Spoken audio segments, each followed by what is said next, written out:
अस्सलाम वालेकुम। बोल न्यूज हेडक्वार्टर्स के साथ खुशामदीद। मैं हूं कनीस फातिमा। मैं हूं मोहम्मद कामरान और मैं हूं सुमैया रिजवान। हेडलाइंस आपने जानी, बुलेटिन में बात होगी।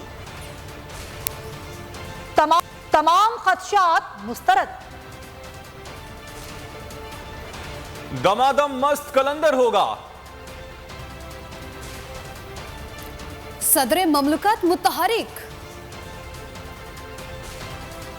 और पीडीएम परेशान।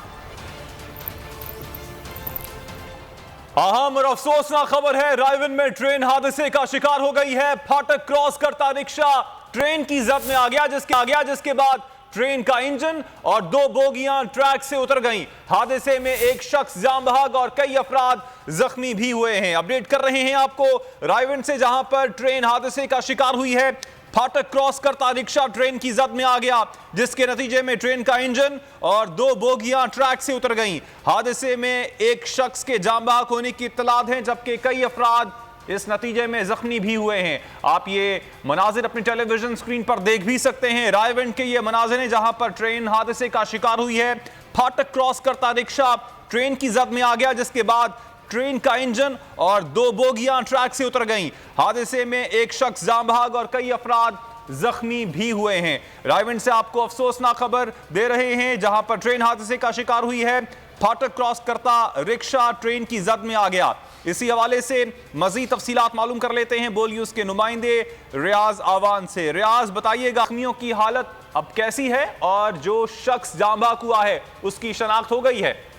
जी, जो शख्स जान बहक हुआ अभी तक उसकी शनाख्त नहीं हो सकी, लेकिन रेस्क्यू 1122 के मुताबिक एक नहीं, अब 2 इसमें जान बहक हो गए हैं, जबकि 4 लोग जख्मी हैं। हादसा कुछ इस तरह पेश आया कि जिया बग्गा के करीब लाहौर से कराची जाने वाली ट्रेन जो थी, जो ही जिया बग्गा जो है फाटक वहां से गुजरी, तो इस दौरान चिंगसी रिक्शा जो था वो वहां से फाटक क्रॉस कर रहा था कि ट्रेन जो है वो उससे हिट की, जिससे एक शख्स मौके पर जान बहक और 5 जख्मियों को फौरी तौर पर करीबी अस्पताल पहुंचाया गया, जहां एक जख्मों की ताब न लाकर दम तोड़ गया। दोनों की अभी शनाख्त नहीं हो सकी रेस्क्यू 1122 के मुताबिक, जबकि 4 जो जख्मी हैं उनमें भी एक ही हालत तशवीशनाक है। और जबकि जो ट्रेन है उसका इंजन और 2 बोगियां जो हैं वो पटरी से उतर गई हैं। अच्छा रियाज, आपसे ये भी जानना चाहेंगे, फाटक क्या बंद था जिस वक्त रिक्शे ने फाटक को क्रॉस करने की कोशिश की? जी बिल्कुल, ऑटो रिक्शा जो था उसने फाटक को क्रॉस करने की कोशिश की। ट्रेन जो थी वो आ रही थी, फाटक जो था वो वहाँ पे फाटक नहीं है, छोटा सा वो फाटक, वहाँ से रिक्शा जो है। रियाज अहमद, आपने अपडेट किया इस हवाले से, आपका शुक्रिया। खबरों के सिलसिले को आगे बढ़ाते हैं, कुछ सियासी सूरत हाल की बात करते हैं। तो इमरान खान ने असम्बलियों की तहलील से मुतालिक एतमाद का इजहार कर दिया। कहते हैं परवेज इलाही हमारे साथ खड़े हैं, जुमे को दमादम मस्त कलंदर होगा।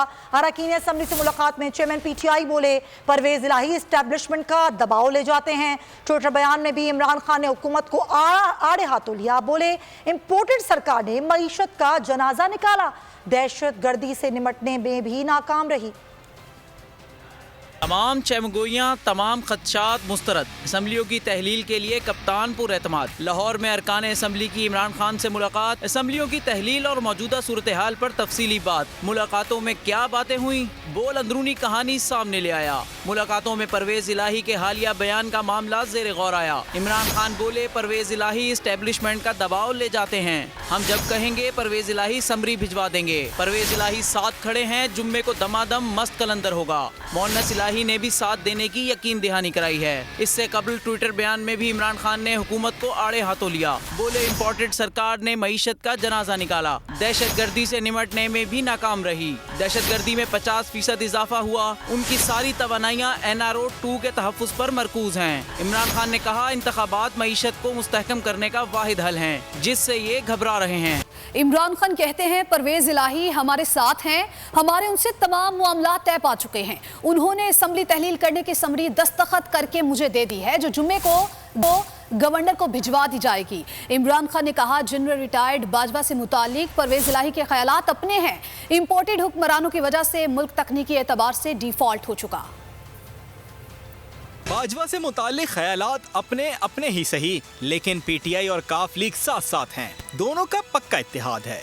परवेज इलाही से मामला तय हो चुके, वो पीछे नहीं हटेंगे, इमरान खान ने बता दिया। इंटरव्यू के दौरान इमरान खान ने कहा, परवेज इलाही ने असम्बली तहलील करने की समरी दस्तखत करके मुझे दे दी है। ये समरी मेरे पास मौजूद है, जुम्मे को एडवाइस गवर्नर को भेज दूंगा। इमरान खान ने कहा, हर जमात का अपना नजरिया होता है, परवेज इलाही हमारे नहीं, इनके अपने ख्यालात हैं, हमारी अपनी पॉलिसी है। काफ लीग एक आज़ाद जमात लेकिन हमारी इत्तेहादी है। इमरान खान ने बताया कि काफ लीग से मुस्तकबिल में सीट एडजस्टमेंट पर भी बात हुई है।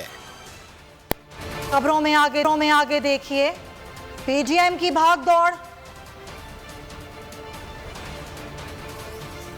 और असमियों की तहलील के बाद क्या होगा।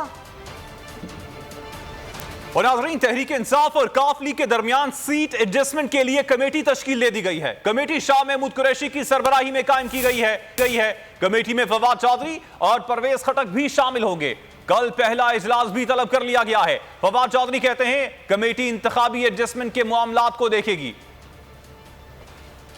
और सदर मुमलिकत आरिफ अलवी सियासी कशीदगी में कमी के लिए सरगर्म। शेख रशीद से सियासी और मुआशी सूरत हाल पर गुफ्तगू की। साबिक वजीर दाखिला ने बतौर सुप्रीम कमांडर किरदार अदा करने की दरख्वास्त कर दी। शेख रशीद के बाद वजीर खजाना इसहाक डार भी मिलने पहुंचे। सदर मुमलिकत सियासी कशीदगी में कमी के लिए सरगर्म। सदर आरिफ अलवी और शेख रशीद में अहम मुलाकात। शेख रशीद सदर मुमलिकत से मिलने ऐवान सदर पहुँचे और सियासी और मुआशी सूरत हाल पर तबादला ख्याल किया। मुलाकात में असम्बलियों की तहलील और आइंदा की हिकमत अमली पर भी मुशावरत की गई। सदर आरिफ अलवी और शेख रशीद के दरमियान मुलाकात 45 मिनट तक जारी रही। शेख रशीद ने बतौर सुप्रीम कमांडर किरदार अदा करने की दरख्वास्त की। शेख रशीद के बाद वजीर खजाना इसहाक डार भी सदर से मिलने पहुंचे और PTI के साथ मुफाहमती उमूर पर तबादला ख्याल किया। दोनों रहनुमाओं ने सियासी माहौल बेहतर बनाने पर भी बातचीत की। तो नाज़रीन, इमरान खान के असम्बली तोड़ने के ऐलान से PDM में सरासीम की। आसिफ जरदारी ने दोबारा महाज संभाल लिया। दिन भर टेलीफोनिक राबते किए। शाम को लीगी रहनुमाओं से बैठक लगाएंगे। पंजाब की सियासी हिकमत अमली और एतमाद के वोट के ऑप्शन पर गुफ्तगू होगी। इमरान खान का असम्बली तोड़ने का कार्ड, PDM रहनुमाओं की भाग दौड़। इमरान खान के असम्बली तोड़ने के ऐलान से PDM में सरासेमगी फैल गई। आसिफ जरदारी ने दोबारा महाज संभाल लिया। पीपल्स पार्टी के शरीक चेयरमैन के दिन भर राब्ते और मुशावरत। शाम को लीगी रहनुमाओं से बैठक लगाएंगे। नून लीग के सीनियर रहनुमा आसिफ अली जरदारी से बिलावल हाउस लाहौर में मुलाकात करेंगे। मुलाकात में शहबाज शरीफ की चौधरी शुजात से मुलाकात के हवाले से आगाह किया जाएगा। पंजाब की सियासी हिकमत अमली और एतमाद के वोट के ऑप्शन पर गुफ्तगू होगी। आम इंतखाबात जल्द होते नजर नहीं आ रहे। पंजाब के मामले का हल जल्द निकल आएगा। सदर काफ लीग चौधरी शुजात ने बड़ा दावा कर दिया। कहा कुछ लोग असम्बलियां तोड़ने कुछ बचाने पर तुले हैं। इमरान खान अक्लमंद आदमी हैं, उन्हें मशवरे की जरूरत नहीं। चौधरी शुजात ने वाजे किया, मेरा PDM से नहीं जरदारी और शहबाज शरीफ से राबता है। पंजाब में मामले पर टेंशन ज्यादा बनी है, हल जल्द निकल आएगा। आम इंतखाबात जल्द नजर नहीं आ रहे। चौधरी शुजात हुसैन ने बड़ा दावा कर दिया। चौधरी शुजात ने सियासी बयान में मुल्की सूरत हाल पर खुलकर इजहार ख्याल किया। बोले कुछ लोग असम्बलियां तोड़ने तो कुछ बचाने पर तुले हैं। इमरान खान अक्लमंद आदमी हैं, उन्हें मशवरे की ज़रूरत नहीं। चौधरी शुजात ने आसिफ जरदारी और शहबाज शरीफ से मुलाकात को मुफीद करार दे दिया। कहा मुलाकात में अच्छी बातें हुई, कोई मनफी बात नहीं हुई। अगले 3 से 4 रोज तक सियासी राब्ते और मुलाकातें जारी रहेंगी। चौधरी शुजात ने वाजे किया, मेरा PDM से नहीं जरदारी और शहबाज शरीफ से राब्ता है। चौधरी शुजात मिटा हुआ आदमी है। 13 पार्टियां फंसी हुई हैं। उनका एजेंडा है कि इमरान खान को रोकें। इमरान खान ने इन सबको दीवार के साथ लगा दिया है। ये इलेक्शन इमरान खान का है। मौजूदा हुकूमत इलेक्शन नहीं कराना चाहती। शेख रशीद की बोल न्यूज़ के प्रोग्राम द स्पेशल रिपोर्ट में गुफ्तगू। कहा इन लोगों ने इमरान खान की जान लेने की भी कोशिश की। लोगों के दिल टूटे हुए हैं। इमरान खान को वोट देंगे। है वो मिटा हुआ आदमी है। 13 पार्टियां जो हैं वो खुश हो चुकी हैं। उनका एक ही एजेंडा है कि इमरान खान का रास्ता रोके। इमरान खान को इन्होंने दीवार के साथ लगाया था। इमरान खान ने इन सब लोगों को दीवार के साथ लगा दिया, बल्कि वो दीवार उन पे गिर गई है। वोट में, इलेक्शन में, ये इलेक्शन तो इमरान खान का है। मौजूदा हुकूमत इलेक्शन नहीं कराना चाहती। उनका एक ही रास्ता है कि इमरान खान को नाहल करें, इलेक्शन खत्म करें। उन्होंने उसकी जान लेने की कोशिश की, नाकाम हुए। लोगों के दिल टूटे हुए हैं, वो इमरान खान के साथ हैं। जब भी इलेक्शन हो वो इमरान खान को वोट कास्ट करेंगे।